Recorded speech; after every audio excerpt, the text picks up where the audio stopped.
trata de explicar qué dice el modelo metasociocognitivo de la composición escrita en relación a la generación y difusión del conocimiento científico, que es el tema central del I+D que nos reúne aquí.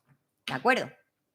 Entonces, ¿qué es el conocimiento científico sostenible? Entonces, lo que primero que quería hacer era definir este concepto, porque hay mucho malentendido alrededor de él. Normalmente, el conocimiento científico, la sostenibilidad se asocia a las ciencias naturales, la química, incluso la economía, la producción, todo lo que son ciencias naturales. Y cuando hablamos de sostenibilidad, tenemos que tener en cuenta que tiene dos dimensiones. Cuando hablamos de sostenibilidad, estamos hablando de un conocimiento, obviamente, sobre la protección de los recursos naturales, que eso es lo que se prioriza a nivel general. Pero también es un conocimiento sobre la calidad de vida de las personas y de la sociedad. Es decir, que el conocimiento sobre los recursos naturales es un conocimiento para la calidad de las personas y de la sociedad. No al contrario. No las personas están al servicio de la naturaleza, sino al contrario.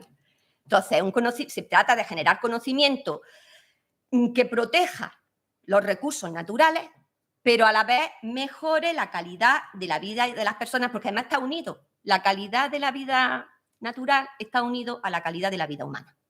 Entonces, por fin, el ser humano ha comprendido eso. Una verdad que es obvia desde el comienzo de los tiempos. Pues bien, ese tipo de conocimiento siempre tiene que ser respetuoso con el medio ambiente, lo que llamamos transición ecológica, respetuoso con la biodiversidad y respetuoso con la diversidad humana en la sociedad. Por lo tanto, tiene que ser un conocimiento inclusivo e intercultural. ¿Va? Entonces, obviamente, todos los que estamos aquí, pues nuestra línea de investigación, de una forma u otra, pues están incluidos en ese tipo de conocimiento. Porque trabajamos la inclusión, trabajamos la interculturalidad, bien para la biodiversidad o bien para... o si investigamos contextos de biodiversidad, es para mejorar la calidad o el aprendizaje del ser humano y su inserción en ese medio. Hasta aquí está claro lo que es el conocimiento sostenible, científico sostenible. Pues bien, cómo promover el conocimiento científico sostenible para el progreso social y económico, ¿de acuerdo?, de la sociedad. Bueno, pues entonces vemos que una de las formas, obviamente, de promover y de difundir este conocimiento científico, de generar y de difundir, es la argumentación, la comunicación argumentativa. Mediante la comunicación argumentativa es el vehículo esencial para generar conocimiento sostenible y para científico sostenible y para difundirlo. ¿Va? Eso es obvio también. ¿Por qué? ¿Por qué? Porque la comunicación argumentativa es un instrumento que permite la reflexión, la crítica, la discusión, el consenso y todo ello de un modo comprensivo, es decir, de un modo compartido, de un modo accesible a todos. Entonces, ¿qué dice el modelo metasociocognitivo en este aspecto? Pues el modelo metasociocognitivo de la composición escrita se ocupa de cómo mejorar la comunicación escrita en general. Concretamente, dentro de este objetivo, de este fin, que es la difusión del conocimiento sostenible, pues su enfoque es cómo mejorar la comunicación argumentativa escrita para la difusión del conocimiento. ¿Qué nos dice el modelo metasociocognitivo en relación a la comunicación argumentativa escrita? Pues nos dice que escribir es un proceso muy complejo, es el proceso más complejo de aprendizaje en el que al que el hombre se puede enfrentar. Es el proceso de aprendizaje más complejo, ¿va? Y necesita obviamente una guía, porque si no hay una guía, no se aprende, ¿va? Y eso los que nos dedicamos a enseñar esto y nos hemos dedicado la vida a enseñar escritura, lo sabemos perfectamente. Que si no tenemos una guía, a veces la guía es autodidacta, es decir, te la buscas por ti mismo, pero otras veces pues las guías te las tienen que aportar otros. Pues bien, eso es también una de las premisas básicas de este modelo, que es muy complejo y puesto que es muy complejo, si lo queremos aprender hay que guiarlo, es decir, hay que diseñar un proceso didáctico. Y en segundo lugar nos dice el modelo metasociocognitivo que concretamente la argumentación científica es un género que necesita exigencias específicas. Dentro de todos los géneros de escritura, la argumentación científica es un género que necesita, que tiene características específicas porque cumplen una función social específica también, que es la generación y difusión del conocimiento científico. Esa idea hasta ahora lo tenemos claro, ¿no? Pues bien, siguiendo con el modelo metasociocognitivo que se ha aplicado en distintos... Bien, este es un modelo que se diseñó en el 2009 y desde 2009 venimos investigando en primaria. En secundaria estamos investigando ahora. Hay una tesis doctoral de Diana de Colombia que tengo yo también el honor de dirigirla, codirigirla, y se va a centrar en secundaria. Pero nosotros, el equipo de aquí de Granada, nos hemos centrado fundamentalmente en la educación superior. Hemos hecho algo en primaria, pero fundamentalmente lo hemos centrado en la educación superior. ¿Qué dice? Esto es como una síntesis de los resultados de las investigaciones que hemos hecho hasta ahora. Y entonces los resultados de las investigaciones nos dicen que en la educación superior la escritura argumentativa es un proceso complejo, como ya hemos dicho anteriormente, donde podemos identificar dimensiones cognitivas, lingüísticas, metacognitivas, motivacionales y socioculturales. Todas esas variables o todas esas dimensiones que en el fondo y la forma son dimensiones de carácter que están en la mente del sujeto, por eso también su base neurológica, que de eso lo hemos hablado ya Antonio y yo. Es decir, si la didáctica de siempre no es de ahora, lo que pasa es que en cada época se enarbolan banderas nuevas, pero la didáctica desde siempre lo que ha pretendido es producir aprendizaje. Y un aprendizaje, los didactas y los psicólogos del aprendizaje siempre han sabido que para producir un aprendizaje hay que producir un cambio mental. Y ahora los neurólogos, los neurodidácticas dicen, bueno, pues si se produce un cambio mental, vamos a fotografiarlo con una imagen, ese cambio. Ese es el fondo de la neurodidáctica. ¿Va? No es nuevo, pero sí es una perspectiva que hasta ahora no teníamos porque no teníamos los instrumentos para ver esa perspectiva. Nosotros investigamos esos cambios mentales de una forma indirecta, a través de cuestionarios y con la estadística, ¿vale? Los neurodidácticas se especializan en coger imágenes para comprobar que efectivamente hay una imagen mental distinta cuando se produce un aprendizaje. Eso es más o menos la idea que estoy adelantando, pero que Antonio, como va a tener su conferencia mañana, nos lo va a explicar con mucho más detalle, ¿va? Entonces, todas estas dimensiones son dimensiones cognitivas que nosotros tratáramos de demostrar con cuestionario y con estadística. Entonces, cuando hablamos de la dimensión cognitiva lingüística, pues estamos hablando de la planificación, de la transcripción y de la revisión de la escritura. Estos son factores que se han identificado a través de la estadística, es decir, factores que son independientes pero que a la vez están relacionados. Es decir, que la mente se organiza con operaciones de planificación, de transcripción y de revisión de la escritura. La dimensión metacognitiva pues incluye la autorregulación de la escritura y el autocontrol, sobre todo autocontrol emocional. Autorregulación significa saber qué tengo que hacer para escribir y además hacerlo bien. Saber qué estrategia tengo que aplicar para hacerlo bien. Esa es la autorregulación. El autocontrol es capacidad para concentrarme y mostrar las emociones que yo necesito para mejorar la expresión escrita, porque sabéis que con la escritura se expresan emociones. También, exactamente igual que con el lenguaje oral. Lo que pasa es que con el lenguaje oral las emociones sobre todo se expresan con el gesto, con la mirada, con la entonación. Y la escritura pues utiliza el lenguaje, utiliza la semántica, utiliza la estructura para expresar, para incidir emocionalmente en el lector.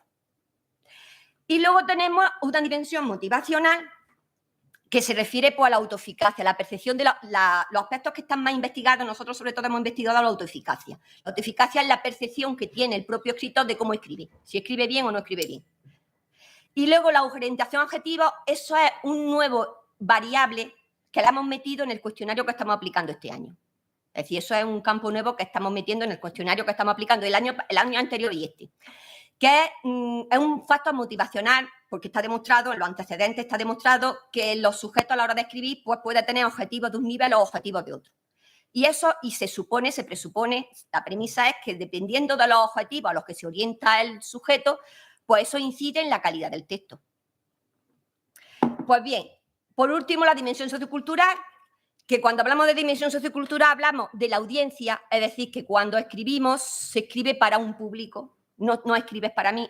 Los escritores que no son expertos, los inexpertos, los novatos, los novicios, se les llama, no piensan en el auditorio y no escribimos para nosotros, escribimos para un colectivo concreto.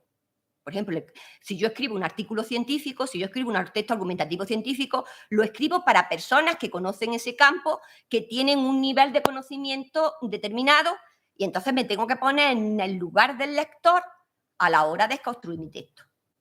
Eso es la orientación, o sea, la dimensión sociocultural, que tenemos que tener en cuenta el contexto cultural hacia el que va dirigido el escrito y que obviamente repercute en la calidad del escrito. Un escrito con calidad es un escrito que cumple su función, comunicarte, comunicar lo que quieras comunicar a otro y con eficacia. ¿Va? Y luego, la función sociocultural es con qué finalidad. Es decir, yo me dirijo a un público, pero ¿con qué finalidad? Pues en este caso, para difundir conocimiento científico. Entonces, si yo no cumplo esa finalidad, que es una finalidad también sociocultural, para difundir. Entonces, no es igual dirigirme a hacer un escrito para expertos científicos o hacer un escrito para el público en general. Entonces, yo tengo que comunicar lo mismo, pero la forma de comunicarlo por escrito tiene que ser diferente, dependiendo de la función sociocultural y dependiendo del auditorio. Eso es obvio, ¿verdad? Bueno, pues todas estas variables son las que deciden que un texto tiene calidad. Eso se concreta en variables, que son las que estamos investigando, pero bueno, esto sirve de resumen. Las implicaciones didácticas que tiene todos estos resultados que hemos estado comentando anteriormente en la comunicación para la comunicación escrita en la educación superior, pues las implicaciones didácticas son principalmente que es necesario formar en competencias a los estudiantes y a los no estudiantes. Por ejemplo, ENA tiene intención de preparar un proyecto para trabajar con profesores, porque está viendo que necesita que los profesores... entonces, competencias para comprender y construir la argumentación escrita y competencias para difundir ese conocimiento a través de la argumentación escrita. Difundir o divulgar, porque vemos que son dos niveles de la expansión. Pues bien, para eso sin duda, y ya esto es una exigencia social, es el uso de sistemas didácticos digitales multilingües. Porque si vemos que el conocimiento sostenible es interculturalidad, es inclusión, en la interculturalidad no podemos olvidar las lenguas diferentes a nivel global, ¿vale? Y a nivel particular también. Es muy difícil encontrar un contexto donde no haya ya necesidad de utilizar lenguas distintas. Sistemas didácticos que también nos facilitan la inclusión de las distintas características que puedan presentar las personas. Y entonces, pero también es cierto que eso es algo que también lo hemos incluido en la presentación de este libro, que hay contextos como, por ejemplo, el contexto en el que va a trabajar Diana, que es la doctoranda colombiana, va a trabajar en contextos rurales colombianos donde no hay internet y donde no hay ninguna posibilidad de que los sujetos accedan a la... Entonces, ¿qué pasa? ¿Que estos sujetos no pueden acceder al conocimiento científico sostenible? A lo mejor ellos necesitan más ese conocimiento que nadie. Pues vamos a utilizar otras estrategias que no sean las digitales para llegar a esa población, ¿vale? O sea, sin restringirnos. E intentando también vencer, porque eso también es inclusión. Están tratando de que la digitalidad no sea un sesgo. Es decir, que usa la digitalidad accede y el que no, no. ¿Vale? Entonces, obviamente la digitalidad nos sirve para que esta profesora y yo estemos en contacto y poder aplicar estos programas.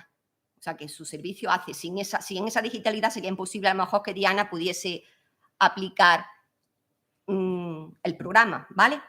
Bueno, eso por un lado. Entonces, me estoy hablando de las implicaciones didácticas. Obviamente, esos programas didácticos que se diseñen tienen que integrar dimensiones escritoras, es decir, las dimensiones, es decir, tenemos que enseñar a la vez los aspectos cognitivos, lingüísticos, metacognitivos, motivacionales y socioculturales. Hay que enseñarlo a la vez. Eso se llama lo de integración. Hay que diseñar programas que a la vez que sean sencillos, pero que a la vez enseñen o que el estudiante o el aprendiz tome conciencia de todas esas dimensiones. Eso se trata de hacer en el programa que tenemos diseñado, que a simple vista parece muy simple, no es simple, es sencillo. Es sencillo, pero en el fondo muy complejo, ¿va? Y estamos comprobando si es efectivo o no, obviamente, para mejorarlo. Y sobre todo hay que enseñar estas dimensiones dentro de un género textual concreto. Es decir, estas dimensiones no se puede, vamos a enseñar a escribir, aspectos metacontinuos, no. Para poder captar esta dimensión y aprender, hay que aprenderla dentro de un género concreto. Hay que enseñar un género concreto, una narración, una carta. En este caso, un texto argumentativo. Y hay que adaptar esos programas. Otro principio didáctico básico es elaborar programas que permitan su adaptación a diferentes idiomas, a diferentes contextos académicos y a diferentes circunstancias personales y a diferentes disciplinas, que es también otro de los objetivos que pretende el programa que nosotros estamos aplicando. Y, por último, la evaluación. Es decir, si queremos enseñar competencias de una forma integrada de todas las dimensiones, en un texto concreto, en un contexto, en una estructura textual concreta, pues habrá que evaluar dimensiones metasociocognitivas y motivacionales de la escritura, porque eso es lo que se pretende enseñar, y habrá que evaluar cómo se estructura, fundamentalmente, cómo se estructura textualmente ese texto. Eso es lo que habrá que evaluar, porque son las competencias básicas que queremos enseñar. Nosotros también evaluamos aspectos sintácticos y léxicos, no solamente los aspectos estructurales. Y yo con esto acabo mi exposición y doy muchas gracias por vuestra atención. Me parece que no me he pasado de los 15 minutos. Muchas gracias.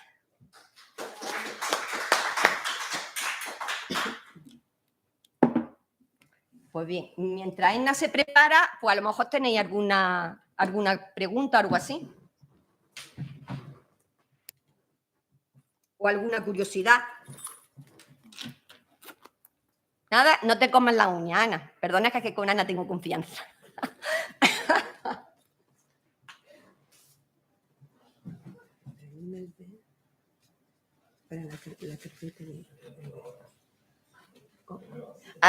Ayuda en, anda. Bueno, contadme algo. Decidme algo.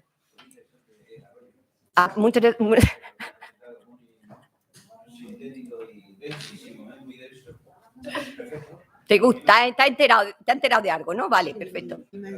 Dale. Para tener acceso a... Pues ya está, me alegro.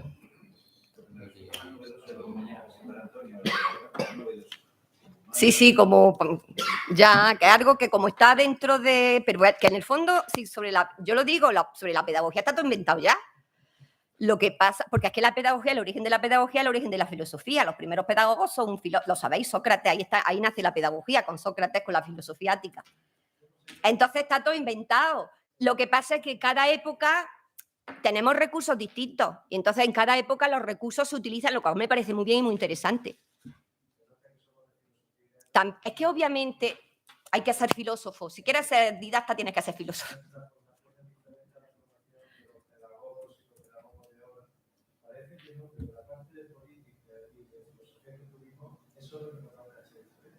Más fuerte, porfa. ¿Ves? Tú ese es el problema de estar al final. Más fuerte.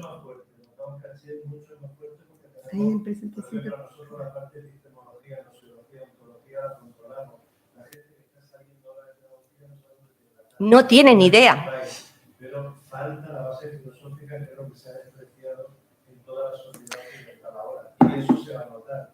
Yo lo estoy viendo en el tema de Víctor, en el tema neuro. O sea, hay una cantidad de mentira espectacular y la gente... Sí. Sí, que me voy, tú no te preocupes, ya me voy.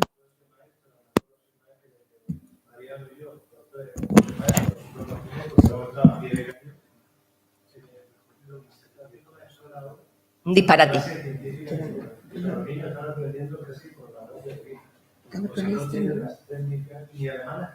Ni las quiere. No se le enseña a leer, escribir, que eso es lo más básico.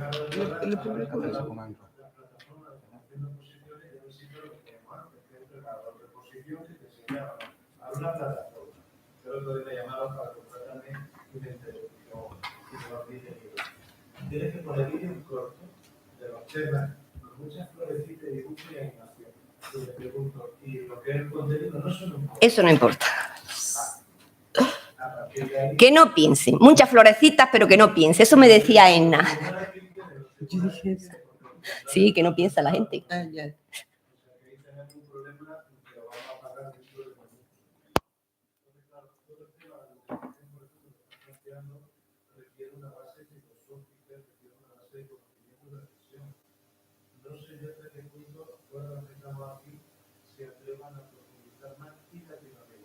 Latinoamérica sí lo hace.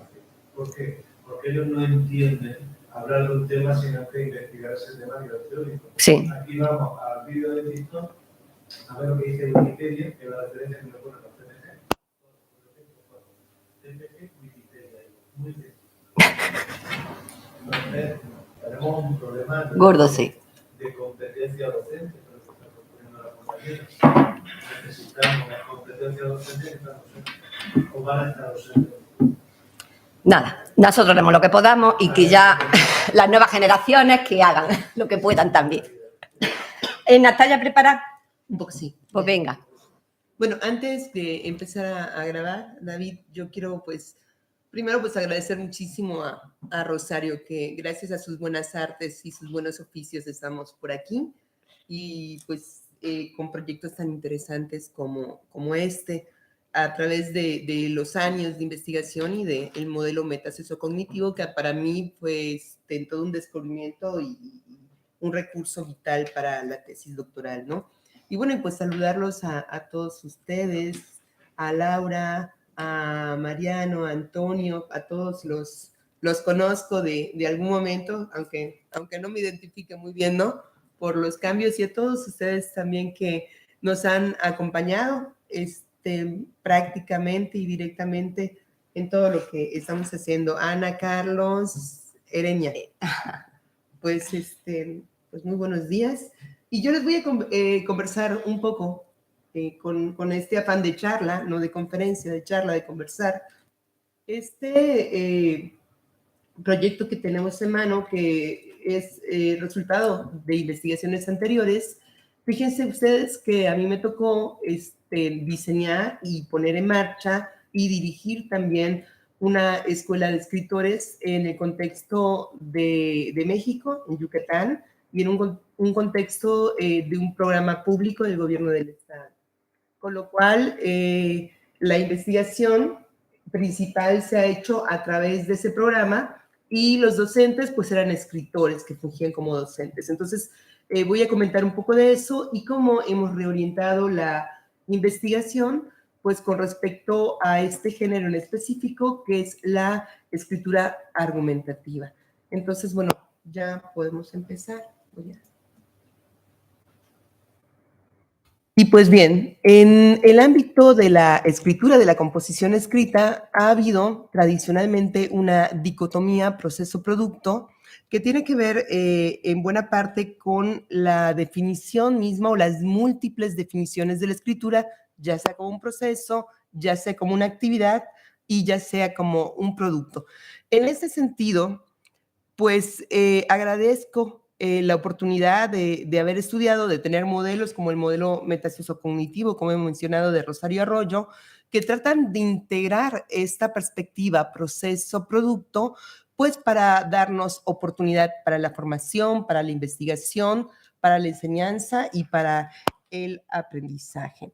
Y hablar también, como ya ha mencionado Rosario, que la voy a estar mencionando mucho el día de hoy, de escritura argumentativa y de argumentación, pues es sumamente necesario porque estamos en una etapa, como bien ha mencionado también Antonio, una etapa peligrosa, donde nos estamos desacostumbrando a pensar, a analizar, y además tenemos un bombardeo mediático impresionante, noticias híbridas que le llaman, falsas noticias, mediatización, en fin, una serie de elementos, de circunstancias, de situaciones que propician que las personas pues ya no piensen y ya no tengan esa capacidad de reflexión, de análisis, y esto lo tenemos con nuestros estudiantes y por supuesto con nuestros estudiantes de educación superior, pero también lo tenemos con los profesores,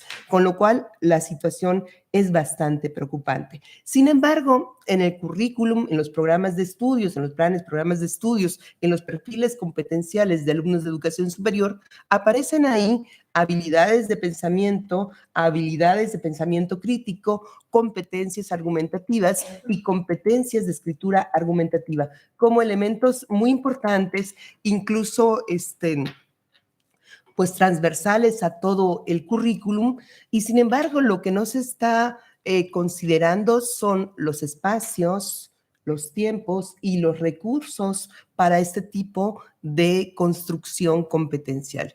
Entonces, bueno, aquí hay hay un problema real, ¿no? Y también la figura del profesor, que no ha tenido estos espacios formativos para la enseñanza de la argumentación y para la enseñanza de la composición escrita y sobre todo de textos argumentativos, con lo cual el problema aquí se intensifica. Como les he comentado, tuvimos esta oportunidad de tener este programa donde escritores fungían como docentes. A partir de este programa hemos desarrollado pues investigaciones para conocer las reflexiones de estos profesores sobre sus propios procesos, sus métodos, sus técnicas, sus estrategias, sus metodologías para la enseñanza de la composición escrita.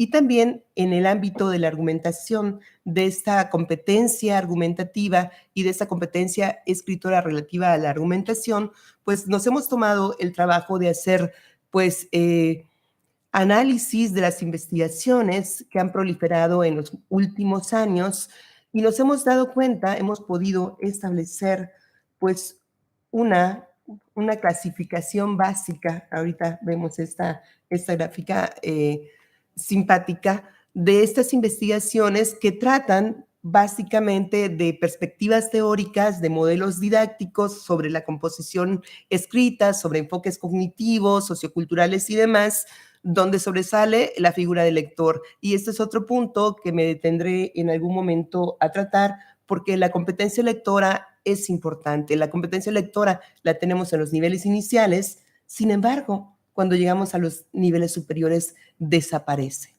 Sí, nos quedamos como en un punto de competencia lectora y damos por hecho que nuestros jóvenes y nuestros profesores poseen una identidad lectora y leen. Pero esto es un supuesto. Bien, entonces estas investigaciones se pudieran clasificar en este primer rubro como de estas perspectivas, modelos y competencias lectoras sobre todo. Las siguientes investigaciones están centradas en actores específicos. Nos hemos encontrado con una diversidad de investigaciones centradas en la figura del alumno y sobre todo en las primeras etapas. Sí hay investigaciones a nivel superior, la de secundaria que has comentado se me hace muy interesante, creo que es un tema que hay que analizar, que hay que estudiar a profundidad, pero hay un espacio ahí donde la figura del profesor o se integra a estos modelos o se integra a las investigaciones sobre el alumno, pero no posee la dimensión real para entender estos procesos identitarios, formativos, reflexivos y de enseñanza.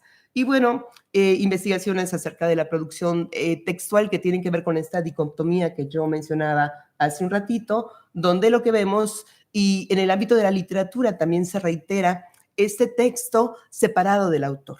El texto, y se presume además, ¿no? El texto es como un objeto sagrado aparte y el autor queda diluido. Y también se insiste mucho como un mito literario en que no nos interesa tanto la vida del autor, sino nos interesa la calidad del escrito, con lo cual en el ámbito de la educación y de los procesos de enseñanza, esto queda también en un veremos, ¿no? En un paréntesis aparte.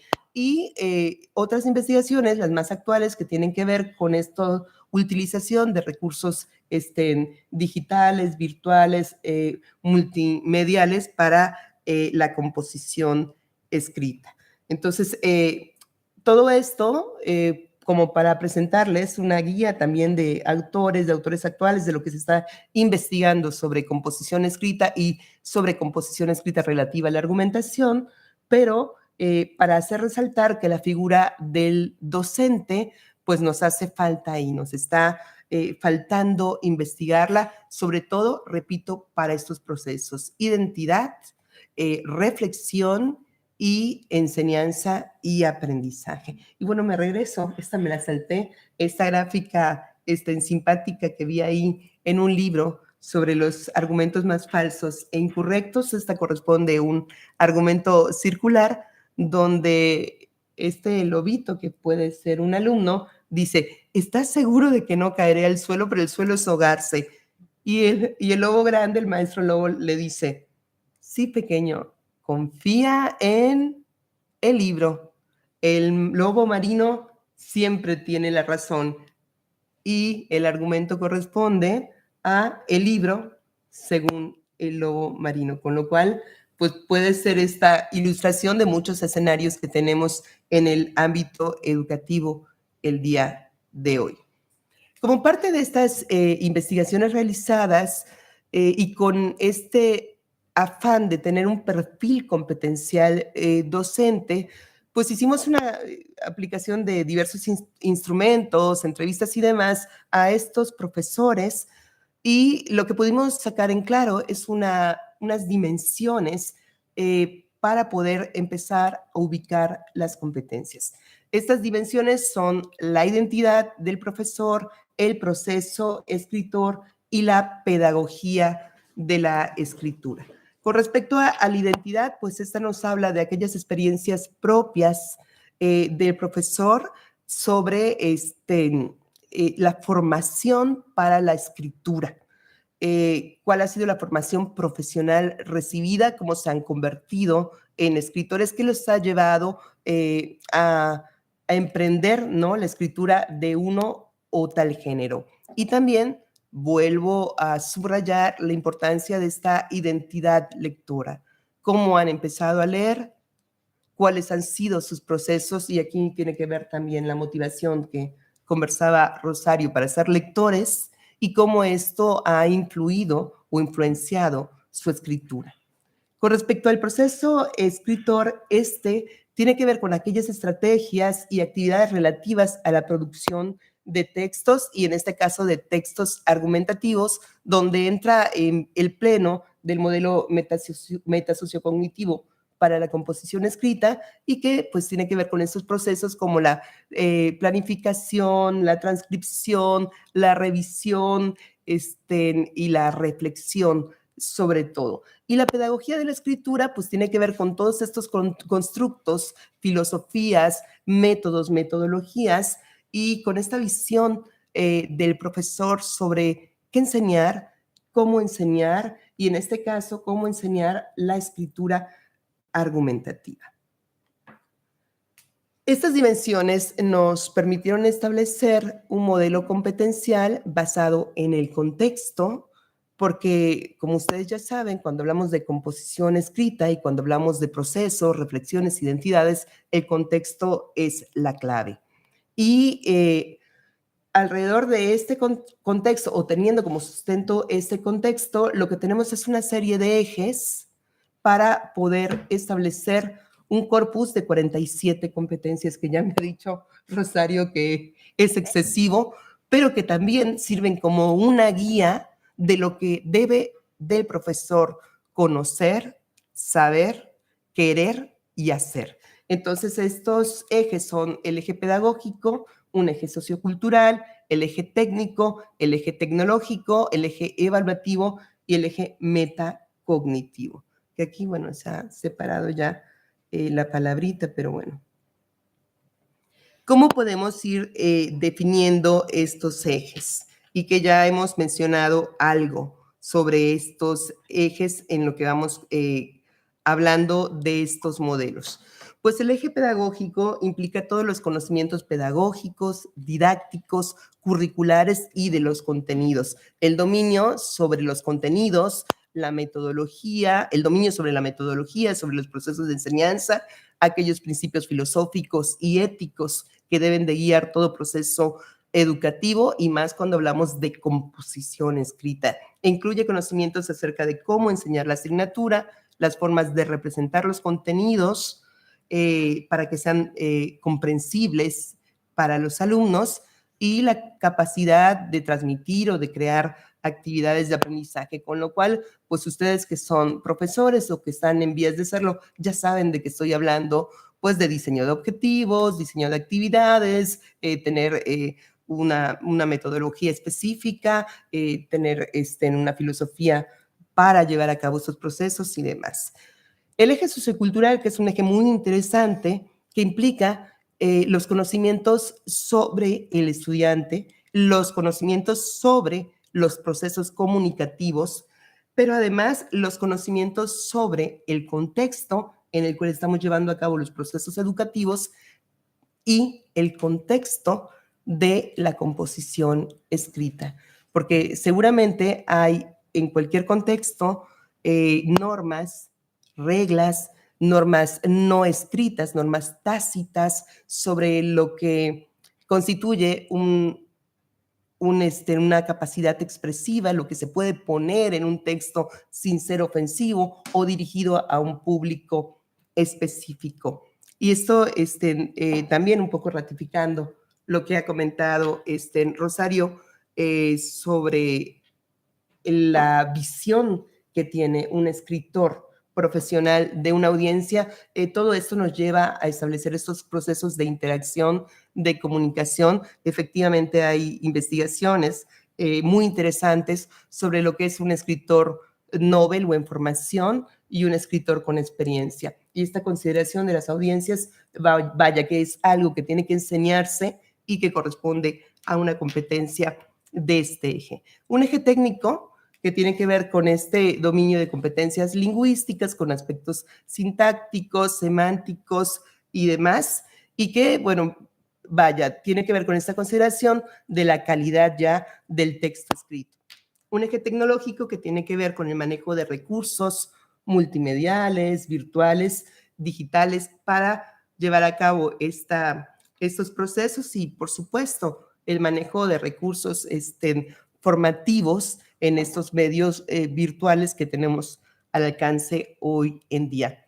Un eje evaluativo sobre el dominio de todos los instrumentos de evaluación necesarios, tanto para los procesos como para el texto creado en sí. Un eje metacognitivo que ya nos ha explicado Rosario, que tiene que ver con una cantidad de reflexiones, tanto del profesor como escritor, sobre sus propios procesos desde el ámbito que sea, desde el ámbito literario, desde el ámbito universitario, porque se presupondría que el profesor que enseña escritura argumentativa escribe escritura argumentativa. Eso es un punto también a considerar, y donde el profesor es capaz de motivar a los alumnos para emprender estos procesos reflexivos sobre sus propios procesos escriturales y fomentar la autorregulación, la autoeficacia y todo lo que nos habla el modelo metasociocognitivo de la escritura.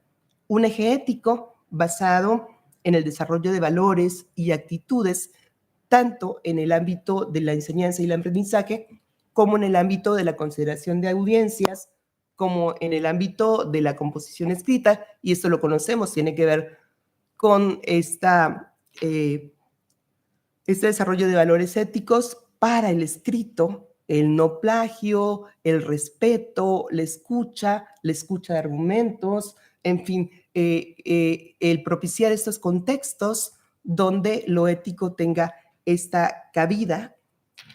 Y bueno, esto es en sí la propuesta, las 47 competencias que no se las voy a mostrar ahorita, no se las voy a pasar, ya estarán en el capítulo del libro, y solamente pues terminar, creo que ya estoy pasada de tiempo, con estas reflexiones de la necesidad que tenemos de formar a los profesores para estas tareas, de la necesidad que tienen las instituciones educativas de dedicar recursos, tiempo y espacio, sobre todo si son competencias tan importantes en el desarrollo de los perfiles profesionales. No las debemos de desdibujar, de obviar y de pensar que porque un estudiante ha recorrido un trayecto formativo, ya ha adquirido esas competencias y que las tiene que reflejar en algún momento, porque nos puede pasar lo que a mí me ha sucedido con mis grupos, pedirles hacer un ensayo y luego encontrarme que no sabían ni cómo hacerlo. Muchas gracias.